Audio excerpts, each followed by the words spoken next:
سڵاوتان لێبێت و ئەم کاتتان باش لە بەرنامەی کۆوارەوە بە کۆمەڵک بڕگە و بابەتی هونەری و ڕەنگەوە هاتووینەتەوە لاتان لە سەرەتادا گرنگترین هەواڵە هونەری و کولتورەکانی هەفتەتان پێشکەش دەکەین.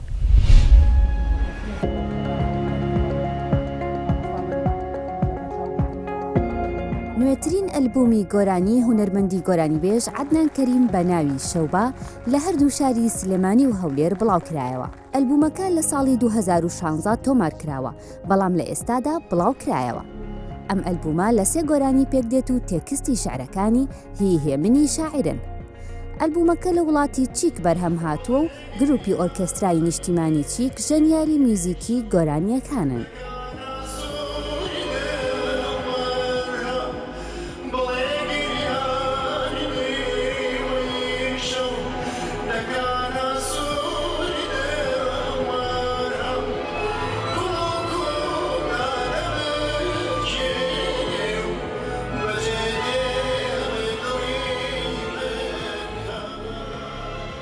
لە هەفتەی دوی 2016ەوە ئەم بەرهەمە تۆمار کراوە، بەڵام بار و زڕوفی کوردستان خۆتان ئاگادارن کە بە چەندین ناخۆشیە تێپەڕی، ئیتر هەوڵماندا کە ئێستا هەستمان کرد لەبارترین کات ئەستایە کە پێشکەش بە ئێوە بکرێت. جوانەکە لەوەیە کە تۆ بچیتە وڵاتێک کە وڵاتی خۆت نییە و کۆمەڵی مۆسیقین کە ئەوان مۆسیقی کوردی شارەزانین، بەڵام مۆسیقایەکیان بۆ بیت هەوڵ بدەیت کە مۆسیقایەشی کوردی بێت، ئاوازێکیان بۆ بیت ئاوازی کوردی بێت. ئەمە زۆر گرینگە، وەکو ناسنامەیەشی نەتەوەیی هەمیشە هونەرمەند ئاگاداری ئەوە بێت کە لەگەڵ هەر نەتەوەیەکە کارەکات خۆی بێت، کەسی کە نەبێت. ئێمە بێزار بووین لە بەڕاستی لە لاساییکردنەوە، بێزار بووین لەوەی کە کۆپی نەتەوەکانی کە بکەین لە کاتێکا کە ئێمە بەڕاستی گەورەترین سەرچاوی هونەریمان هەیە. ئەم سەرچاوانە هەر لە کۆنەوە تاکو ئێستا ئەگەر بێت و کۆی بکەینەوە و کاری لەسەر بکەین، ئەتوانین گەورەترین سەمفۆنی لەسەر دروستکەین.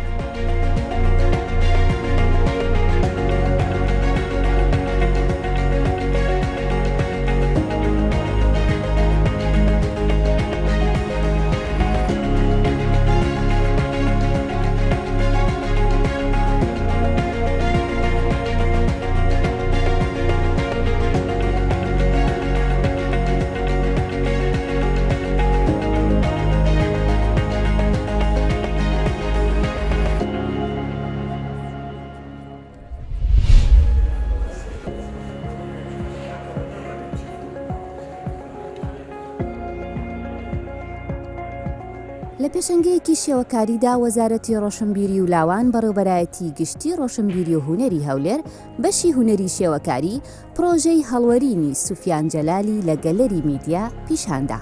تابلۆکانی سوفیان لە ڕووی قەبارەوە گەورەبوون و ئەو ماتریاڵانەی بەکار هاتوون زیاتر لە سروشت و خاکەوە وەرگیراون.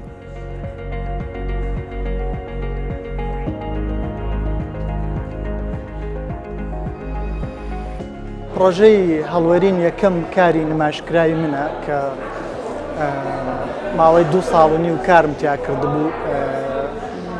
دەمێک پێشتر لە شاری سلێمانی لە گەلەری ئێستا نمایشکرا کە 25 تابلۆی لە خۆ گرتە بوو، بەڵام لێرە لە بەرەوەی کەم هۆڵە کەمێک بچووکترە 14 تابلۆ نمایش کراوە.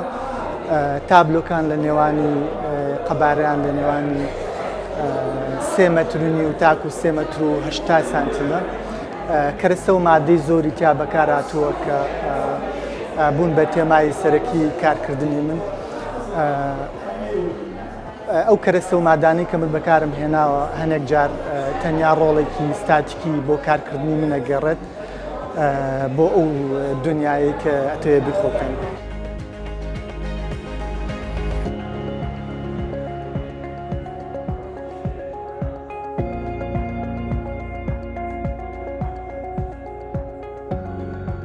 پێشانگاکەی سوفیان بۆ من ئەتوانم بڵێم سێ قۆناغی زۆر گرنگی تایە.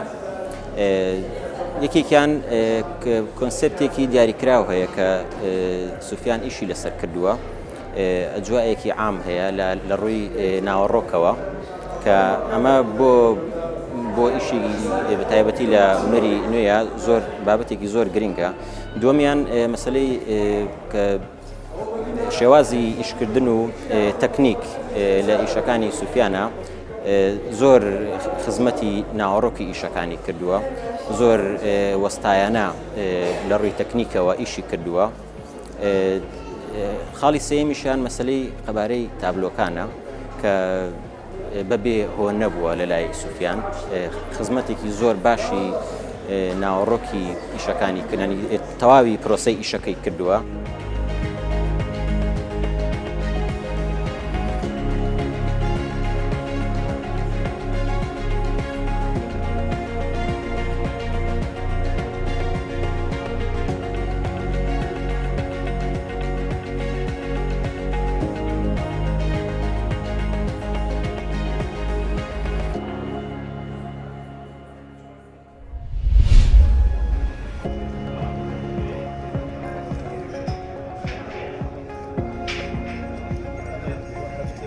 لە شاری دهۆک و لە ڕێوڕسمێکدا هەردوو کتێبی وەرگێدراو بۆ سەرزمانی کوردی ستیڤ جۆبس و چیرۆکی ئەپڵۆ بەرپرسیارەتی ڕۆشنبیران بڵاو کرایەوە. ئەم دوو کتێبە لەلایەن هەردوو وەرگێڕی لاو فەرژەن تەحسین و بێوار داخازەوە وەرگێدراونەتە سەرزمانی کوردی.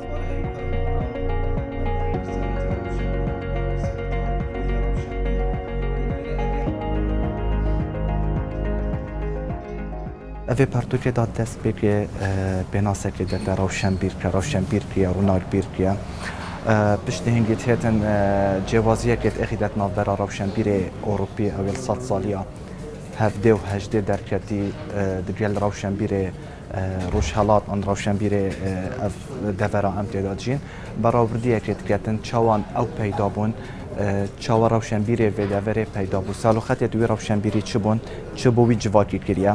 Beramber da saloxetê rawşenbîrê me çi ye û çi bû civakî me peyda kiriye.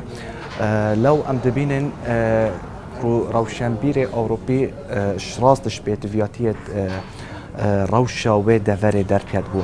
Ev Avrupa niha em dibînin ev pêşketina Avrupa ev teknolojiya Avrupa hemî der encam û encamê vê texê bû yan vê çîna henê bû. Ber û vajî rawşenbîrê Rojhelata navîn ez bawerim milşîna civakê xwe bete pêş yan il cihêla yan jî eger em sehkine hindek qulaçê dî bû paş ve zivrî. Ev jî bû yekê zivrîtin pirsên civakî yan pirsên felsefî rehendekî heye rehendê coğrafî. Pirsekî li Ewropaya şaş bîtin aniya durist bîtin merjnîne heman encam li vêrê bîtin. Pêtiviye destpêkê coğrafiya wê deverê bihête dîraset kirin.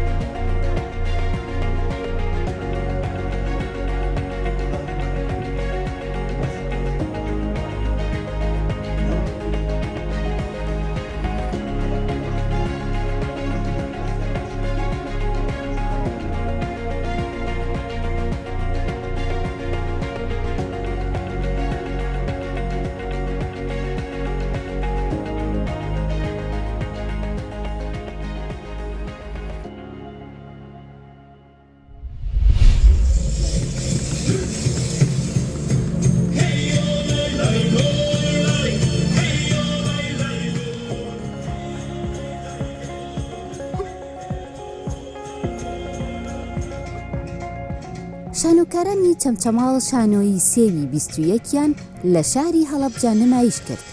ئەم شانۆگەریە لەسەر شەقام نمایش کرا و پێشتر لە فستیڤاڵی شانۆی سەرشەقامی دەربەندیخان سێ خەڵاتی بەدەستهێناوە.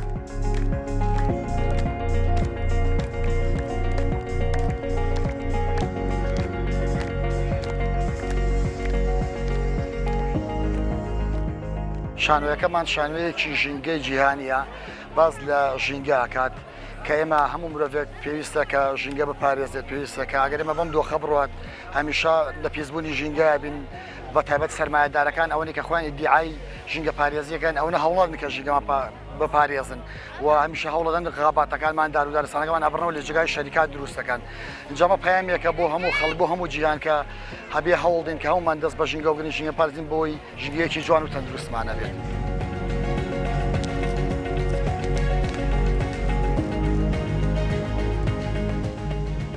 چیرۆکی شانۆگەریەکە دەربارەی مەترسی پێشکەوتنی تەکنەلۆژیایە بۆ سەر ژینگە لە دەرهێنانی ئاوات جەلالە و لەلایەن خواناس وریاوە ڕۆڵی سەرەکی دەبینرێت.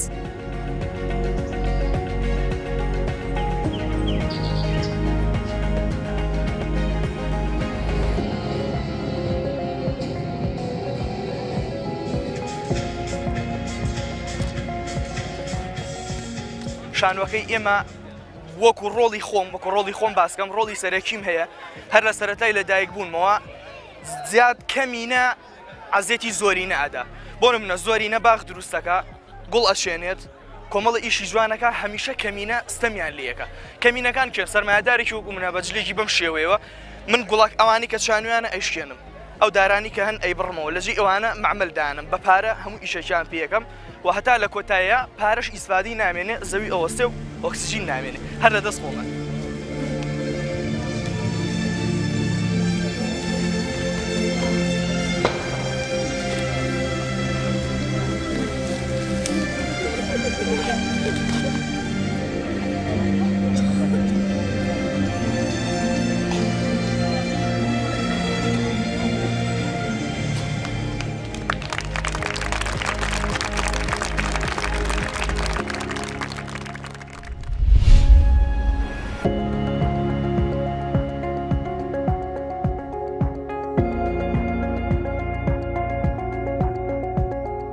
لە شاری هەولێر و لە ڕێوڕسمێکدا کتێبی وەرگێدراو بۆ سەر زمانی کوردی لە بیرکردن.کۆمی ئەحلام مستەغانمی بڵاوکرایەوە.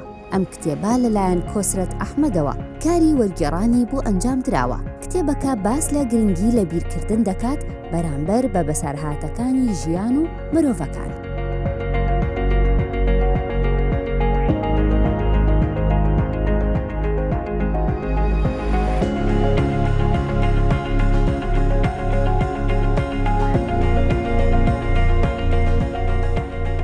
کتێبی نسیان.کۆم کە عەرەبیەکەیتی بە کوردیەکەش لە بیرکردن.کۆم دوای ئەوەی ئەو کتێبم خوێندەوە سەیرم کرد بابەتی جۆرا و جۆری تێدایە کە باس زیاتر لە کێشەی ژنان دەکاتن باس لە لایەنی هەمەجۆری تێدا لایەنی ئەدەبیە کە بە چیرۆک و بە شعر زۆر لە زۆربەی بابەتەکان دەست پێ دەکا و هەروەها لایەنی سایکۆلۆژی زۆر باس لە لایەنی سایکۆلۆژی ژن دەکاتن و بەشێکێکی فێمینیستیە و هەروەها باری کۆمەڵایەتی ڕەوشی کۆمەڵایەتی کۆمەلگا بە گشتی و ژنان بە تایبەتی زۆر جەختیان لێ دەکاتەوە باسی دەکات.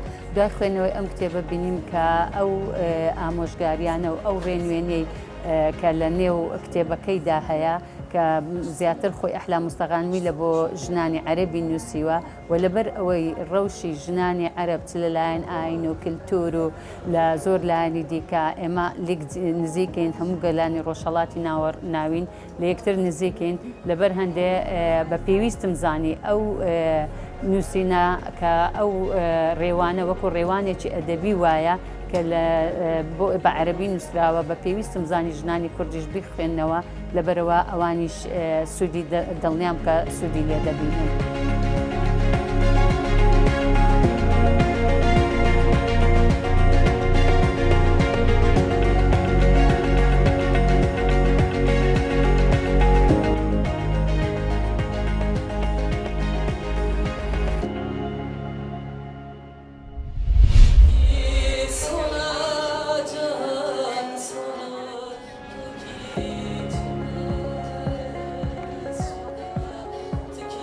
کۆنسرتێکی میوزیک و گۆرانی لەلایەن کوردانی کرمانج کە بە دیالێکتی زازاکی دەدوێن لە ئەڵمانیا سازکرا.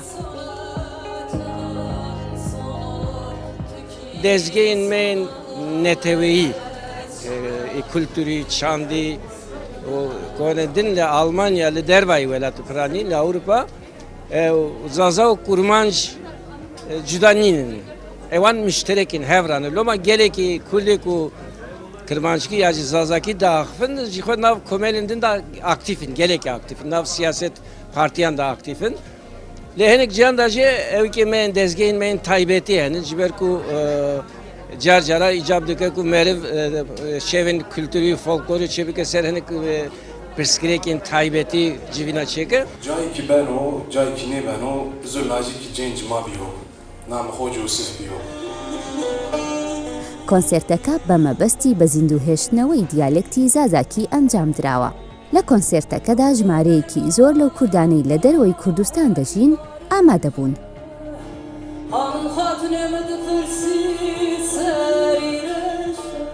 Ev şev em dibêjin şahiya kulturê Kirmancan. Şahiyekî ji ber ku Kirmanckî ber bi mirinê diçi ev ya şeşîn em çê dikin lê berê vîya me 2000 da sala 2000 da Înstîtûtê Ziman û Kulturê Kirmancan çêkir. Vî şevê jî ev înstîtût çê dike. Xêj wî karê înstîtût pirin, semînerin, konferansın, pirtûkên zarokan bi du zimanî.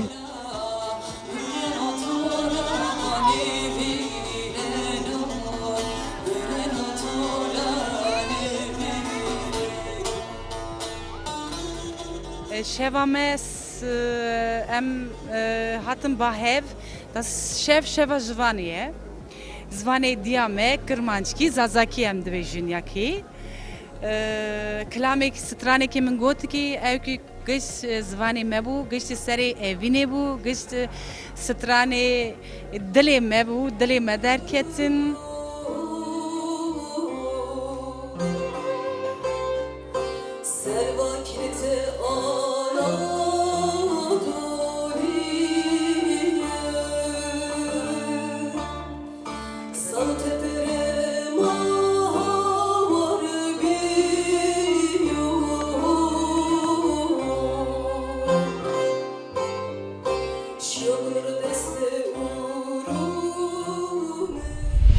لە ڕۆژهەڵاتی کوردستانەوە فەردین هومایون ڕۆز بە سەدەف واتە گۆچکە ماسی کاری هونەری و شێوەی جیاواز دروست دەکات.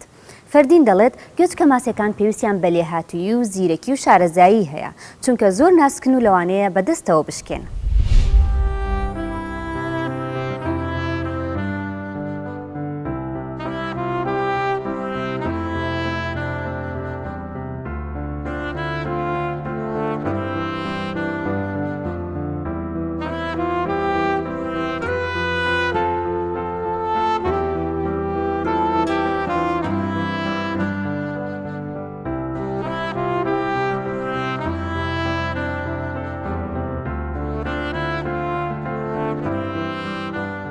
هەموو کەسێک کە تەمای بێت تابلۆیەک دروستکات ڕەنگە احتیاجی بە ڕەنگ هەیە بەس سەدەف تەواوی ڕەنگەکانی دنیایەتەیە ئیتر پێویست نییە کە ڕەنگ هەڵبژێری تەواوی ڕەنگەکانی دنیایەتەیە بەس تەمام بوو شتێکی جیاواز بێت کە دەستم پێکرد پێویستم بە سەدەف بوو سەدەفیش بەحرا هەیە هەموو بەحرێکیش ئەو سەدەفە پەیدا ناکەیتە بەحرە هەیە کە ڕسمەکە نیشتان پێ نیشانام کە یەک ڕەنگە سپیە ولی ئەو سەدەفانە کە من پەیدام کرد هەموو ڕەنگەکانی تایە سورەی قورئانەکە 10 مانگ توولی کێشە.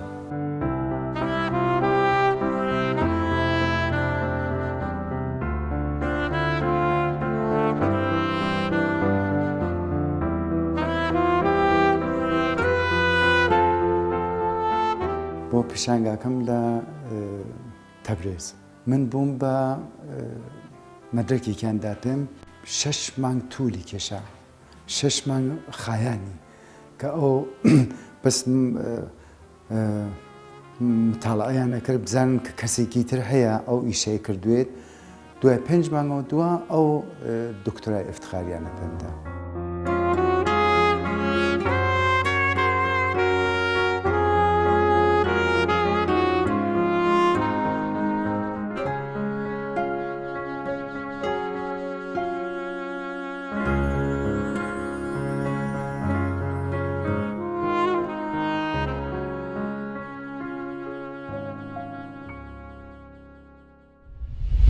میوزیکژن و بەرهەمهێنەری میوزیکی باسل سەباح لە هەشتاکانەوە سەرقاڵی کاری هونەریە. کاری بۆ زۆرێک لە هونەرمەندانی وەکو زیاد ئەسعاد و نەریمان بابان و ڕۆژکەری مش کردووە. لەم بڕگەی کۆواردا باس لە دواهەمین کارەکان و بەرهەمی خۆی دەکات.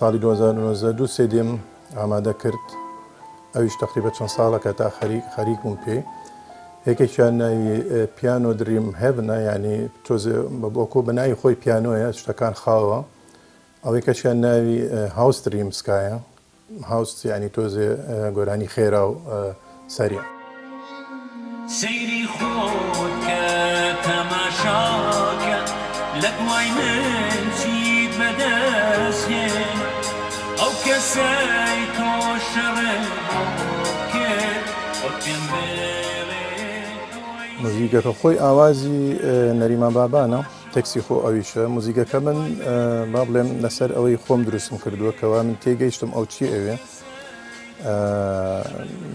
تۆزێ نەریمان بابان ئاسان نییە ئیشکردن لەگەڵی ئەبێ تێی بگەی کە چی ئەوێ ئەو مەقسەدی لە ئەو تێکسێک کە تایەتی یان ئەو بڕوایی کە هەیەی بگەێنێ بە گوێگرەکەی.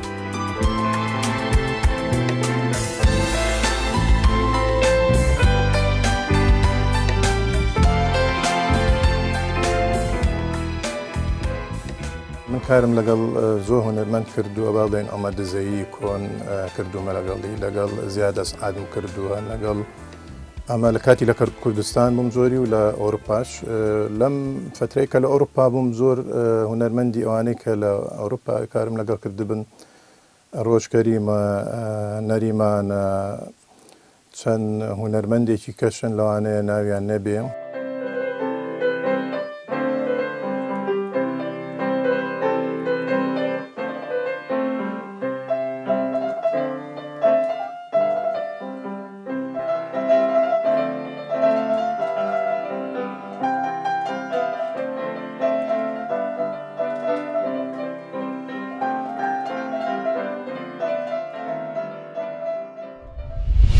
لە دوا بڕگەدا خانمە شاعرێکی ئێزدی لە ئەرمینیا و میوانی ئێمە دەبێت. هەنارا تاجدی شعرەکانی بە کرمانجی دەنووسێت و دەیەوێت لە ڕێگەی ئەو شعرانەوە کوردانی ئەوێ و لاوان بە تایبەتی کوردی لەبیر نەکەن. لە ڕێگەی شعرەکانەوە هەموو وشە کوردیەکان بەکاردەهێنێت و لە دووتوێی کتێبەکانیدا بڵاوی دەکاتەوە.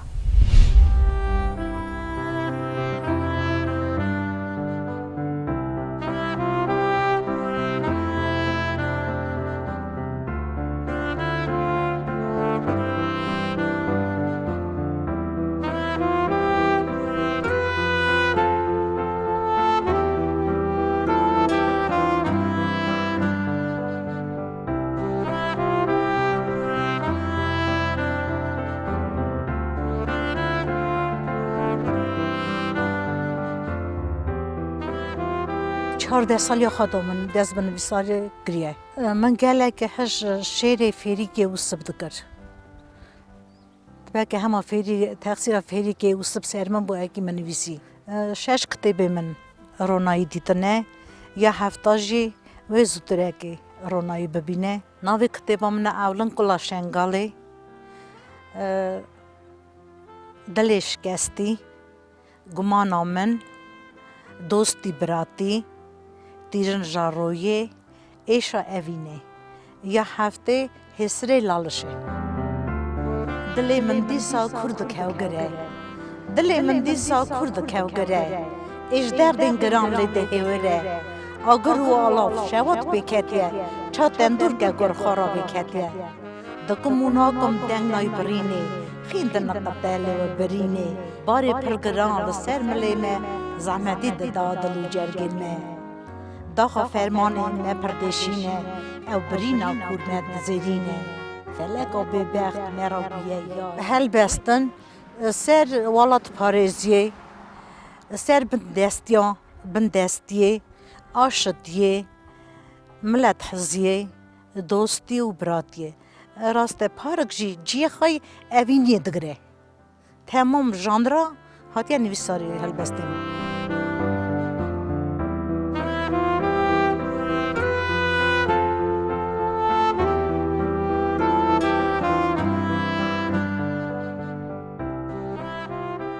از خواهد سال 2017 هاتم بجارتنی چاوا نویسکار و شاعر ارمنستانی هم دنیایی لیک کتاب من به زمان کرمانجی 14 آلمانا خون زانتیه 14 هلبستوان ماج روسیای اروپای جوانن متمان گیهاندی هف اگی و پرتوکی درخن ام دخازن جوانا بکشینن و میدان و جای اگی گله دنویسن از حاضرم کمک بدم هر کسی اتخازم اگی هر جوانک را به سرنگ خواب سنه اگه بنویسه به زمان دی بنویسه برای زمان دی اندانه به